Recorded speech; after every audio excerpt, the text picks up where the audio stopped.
ڕۆژنامەی کەیهان زەمانحاڵی عەلی خامنەیی. ڕۆژنامەی کەیهان بە سەرنووسەری بازجوو هەواڵنێر شەریعەتمەداری یەکێک لە توندڕەوترین و دزێوترین ڕاگەیەنەرە ئەمنیەتیەکانی ئێرانە کە بەڕێوەبەرەکەی ڕاستەوخۆ لەلایەن خامنەییەوە دیاری دەکرێت.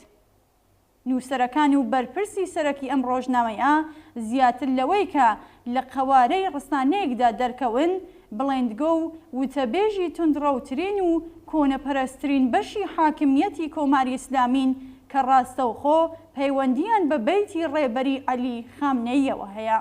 ئەوەی لە ژووری فکر و ڕێبەری باڵی زاڵ و دەسەڵاتداری کۆماری ئیسلامیدا ڕوو ئەدات لەسەر وتارەکان، هەواڵ، راپۆرتەکان و لێکدانەوەکانی ڕۆژنامەی کەیهاندا خۆی دەنوێنێ. شەریعەتمەداری و ڕۆژنامەی کەیهان کە تا 2 مانگ لەوە پێش لە بیری بەردەوامبوونی ویلایەتی فەقیه لە ئەگەری مەرگی خامنەییدا بوون، لە سوڕانێکی 180 دەرەجەدا خەریکن بەشی محافزەکار و سونەتی کۆمەڵ لە دوا ڕۆژی ڕووخانی کۆماری ئیسلامی دەترسێنن. ڕۆژنامەی ئەمنیەتی کەیهان هیچی بۆ دفاع لە کۆماری ئیسلامی لەسەر وتارەکەیدا نەدۆزیوەتەوە و سەرمایە گوزاری لەسەر وەحشەت و ترس و لە ڕۆخانی کۆماری ئیسلامی دەکات. ئەم ڕۆژنامەیە بە پێشبینیکردنی ئەو ڕووداوانەی کە قەرارە دوای بەرئەندازی ڕووبدەن جەختی کردووە کە سبەی ڕۆژی دوای کۆماری ئیسلامی دۆزەخە.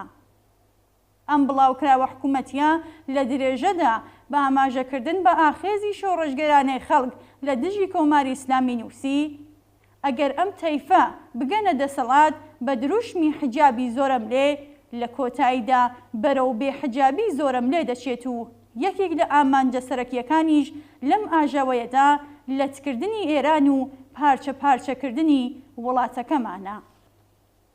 ئاماژەکردن بە هەستیاریەکانی توێژە جۆراوجۆرەکانی کۆمەڵ لەوانە لەتکردنی وڵات، دین، حجاب و هیتر لە شگردی کۆنی ڕاگەیەنەرەکانی حاکمیەتە بۆ پاساوی سەرکوتی خوێناوی ناڕزایەتیەکان. 43 ساڵەکە ئێرانی ژێر حاکمیەتی کۆماری ئیسلامی بووەتە دۆزەخێکی بەتەواومانە بۆ زۆربەی هەرە زۆری خەڵک.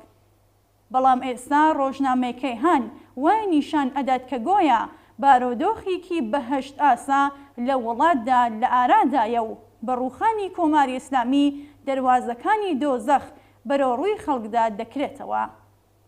سناریۆ و نەخشەی ڕژیم بۆمانەوە لەلایەکەوە سەرکوت و لەلایەکی دیکەوە ترساندنی خەڵکە لە پارچە پارچەبوونی ئێران و هەڵوەشانەوەی حجابی ئیجباری و بە یاسایی بوونی هاوڕەگەزخوازی. لە دێربەدێری ڕۆژنامەی حکوومەتیەکاندا لە بەرنامەی رادیۆیی و تەلەڤیزیۆنەکانی کۆماری ئیسلامیدا لە تەبلیغاتی شفاهی ئاخوندەکان و لە منبەرەکان سیاسەتی حکوومەت بۆمانەوە ترساندنی بەشی محافزەکار و مەزهەبی کۆمەڵگەیە. حاکمیەت باش دەزانێت زۆربەی خەڵکی ئێران خوازیاری گۆڕانی ڕژیم و ڕووخانی کۆماری ئیسلامین.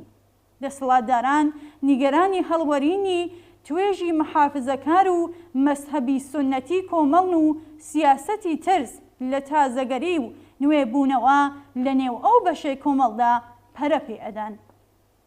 لە ماوەی 2 مانگی ڕابردوودا ئێمە شاهدی شکست و ناکامی سیاسەتە کۆنەپەرستانە و سەرکوتگەرەکانی حکوومەتی ئیسلامی بووین.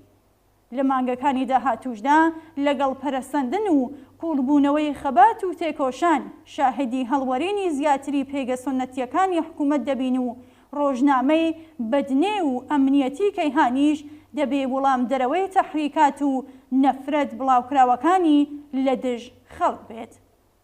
بەرپرسانی کۆنەپەرست و ئەمنیەتی ئەم بڵاوکراوە حکوومەتیە دەبێ وەڵام دەرەوەی دەور و نەخش و دەستیابوونیان لە جنایەتەکانی ڕژیم لە دژی نەیاران و ناڕازیان بن.